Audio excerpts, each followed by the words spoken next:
Hebrews. No one knows who wrote Hebrews, but it probably first went to Christians in danger of slipping back into Judaism. It interprets the Old Testament, explaining many Jewish practices as symbols that prepare the way for Christ.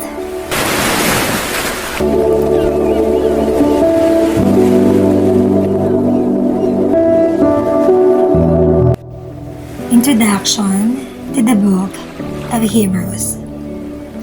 Time to decide. Does it matter what you believe as long as you're sincere? How shall we escape if we ignore such a great salvation? According to chapter 2, verse 3. You can go through much of life deliberately avoiding hard decisions. But sometimes, you have no choice. The situation forces you to make a decision. Consider an example from the sport of mountain climbing. Sooner or later, every mountain climber faces a dreaded section of slick granite that offers no ledges or cracks to grasp. When you come to such a wall, you can abandon the climb or you can risk a move like the pendulum. The pendulum. The pendulum works the way it sounds, as high above you as you can reach. You fasten a loop with a metal knot and slide the rope through the loop. When you climb down a few feet, dangle on the end of the rope and try to swing across the sheer section. It takes nerve. You must lean out against the rope into empty space and with a well-timed push, vault across the face of the cliff. If your launch toward the safer spot fails, you swing helplessly back and try again. After your entire party has swung the pendulum, you pull the rope all the way through the loop. From then on, there is no turning back. You have crossed a section of a cliff that requires a rope to swing on and a loop to attach it to. The loop is now out of your reach and the rope coiled at your feet. There is only one way to go, and that's up.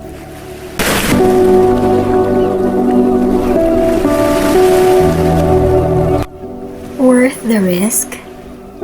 The author of Hebrews wrote to people who faced such a climactic can't turn back decision. It involved not a mountain climb, but their entire future. Should they stick with the familiar routine of the Jewish religion? After all, it enjoyed Rome's official protection and had traditions going back thousands of years. Or should they take a risk and join the growing body of people who call themselves Christians?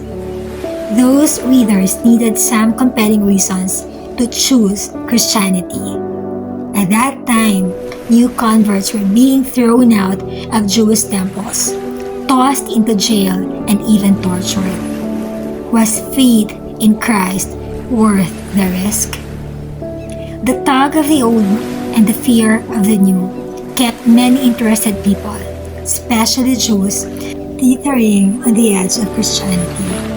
And the book of Hebrews seems designed to push such people toward a decisive commitment. In one direction or the other, point by point, the author shows how Christ improved on the Jewish way. Hebrews is a no-holds-barred argument on why Christianity is better, a key word in Hebrews, than Judaism. The new faith is worth any risk.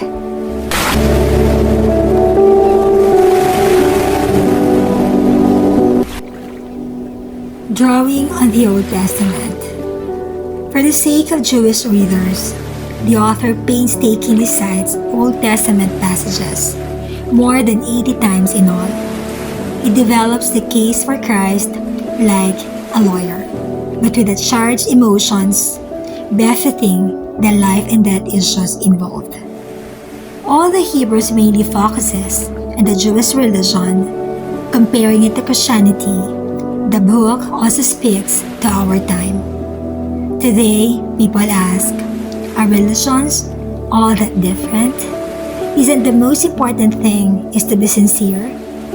Hebrews insist there are decisive reasons to choose Christ. The author urges his readers to leap forward to a new experience with God through Jesus.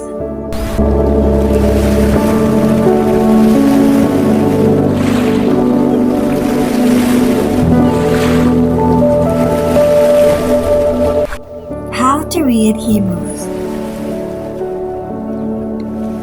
Let's have these questions. Who wrote Hebrews? Did the author have a particular group of readers in mind?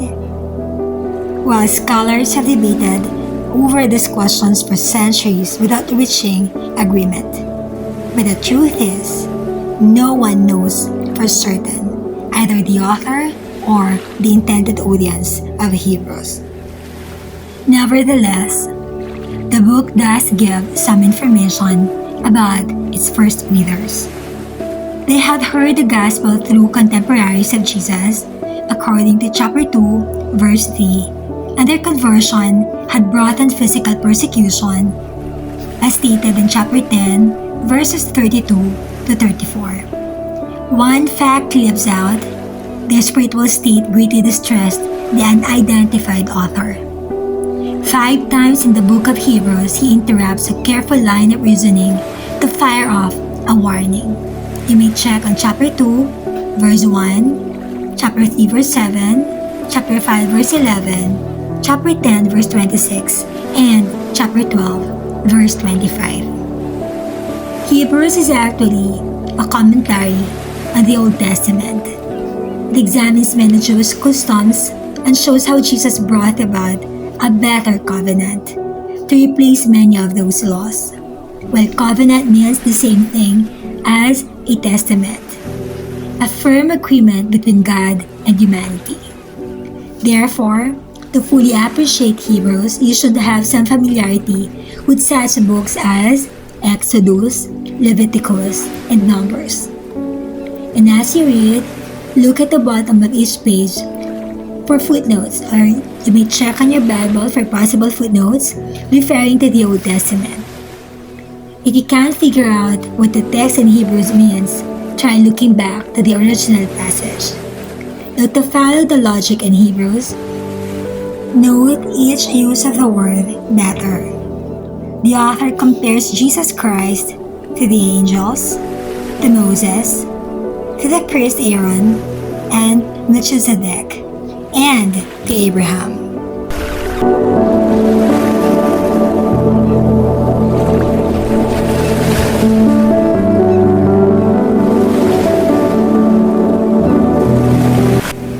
For our reading plans, for Plan 1, you can have the overview of Hebrews in 3 days. Day 1, read the introduction to Hebrews just like what we've done. Then chapter 2. There you will learn about God's decision to send His Son to earth and why it was so important that Jesus came as a fully human being, not as some kind of alien.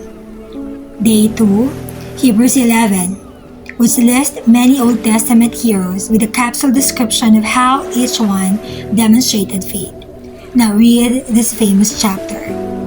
Day 3, read Hebrews 12, which combines a pep talk with a brief summary of the entire book. So for Plan 2, all of Hebrews in 11 days, 1 chapter a day, except for Day 3, wherein you will read chapters 3 and 4, and Day 4, chapters 5 and 6 in one day. Alright, so we'll end here.